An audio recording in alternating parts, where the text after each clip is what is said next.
Merci Madame Sage.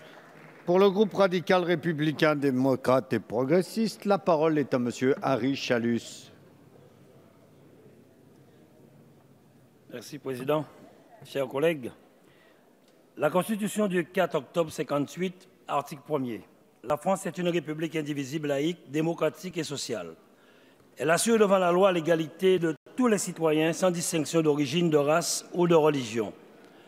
Elle respecte toutes les croyances. Son organisation est décentralisée. Tout y est. Et pourtant, l'égalité réelle outre-mer reste un objectif à atteindre, tant les différences avec l'Hexagone sont grandes.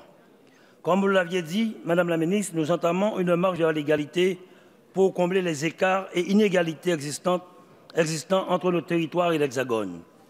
Des caractéristiques évidentes, telles que l'éloignement avec l'Hexagone et l'insularité, sont à l'origine de nombreuses difficultés qui touchent les citoyens résidents en Outre-mer, la vie chère en particulier, le coût des produits de première nécessité, la gestion des frontières, un environnement économique difficile corrélé à un taux de chômage important.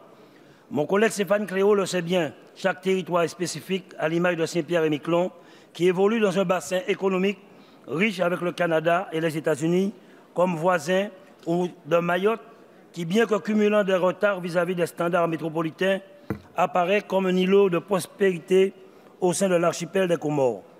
C'est l'une des limites de ce texte qui entend enfermer dans un cadre unique une stratégie et une politique en faveur de l'égalité réelle pour l'outre-mer.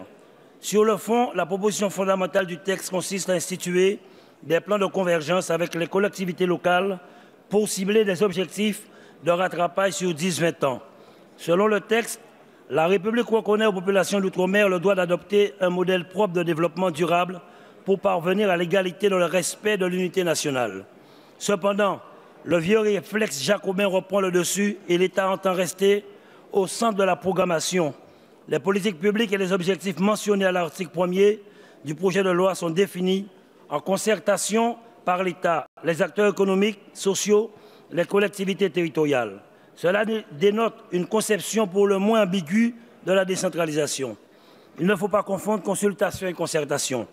La consultation formelle ne remplacera jamais la coproduction avec les collectivités territoriales qui seules seront à même d'appliquer efficacement les mesures sur le terrain. Plus encore, difficile de différencier ou de qualifier les avantages de ces nouveaux plans de convergence avec d'une part les grands schémas directeurs à l'instar du SRDEI et récemment les missions confiées aux EPCI. Cette superposition de schémas et de plans semble contradictoire avec le choc de simplification voulu par le président de la République. Le projet de loi propose aussi des mesures sociales qui reprennent beaucoup de revendications récurrentes et c'est probablement là son principal mérite.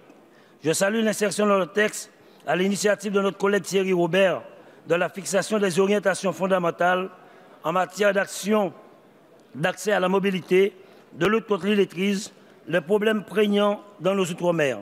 Je note aussi qu'un rapport visera à faire le point sur l'effectivité des droits entre ultramarins et hexagonaux dans le domaine des transports et des déplacements.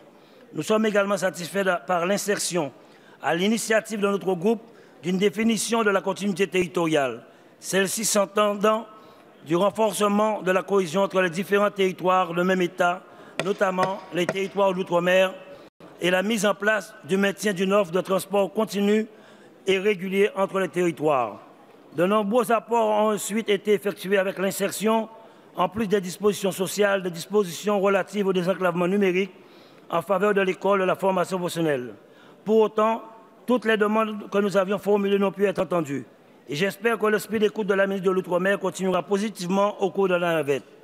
Je déplore le rejet de mon amendement et réitère ma demande d'expérimentation pour mettre en place un centre d'établissement public d'insertion de la défense en Guadeloupe.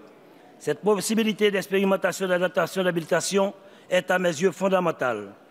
Au final, l'impact de ce texte mesurera la réduction à moyen terme de l'écart avec les standards nationaux en matière de droits sociaux. Le groupe RDP votera dans sa grande majorité ce texte de loi. Pour ma part, je m'abstiendrai sur ce texte car il est très en deçà de l'attente de nos citoyens résidant en Outre-mer parce que certains ont préféré leur carrière à l'avenir des îles ultramarins. Je crois aux principes fondateur de la République qui s'appuie sur la liberté et l'égalité, Ce qui serait à revoir, ce n'est pas la loi, mais garantir son application pleine et entière dans tous les territoires de la République, que ces territoires soient excentrés géographiquement ou positionnés au cœur de la même France dite continentale.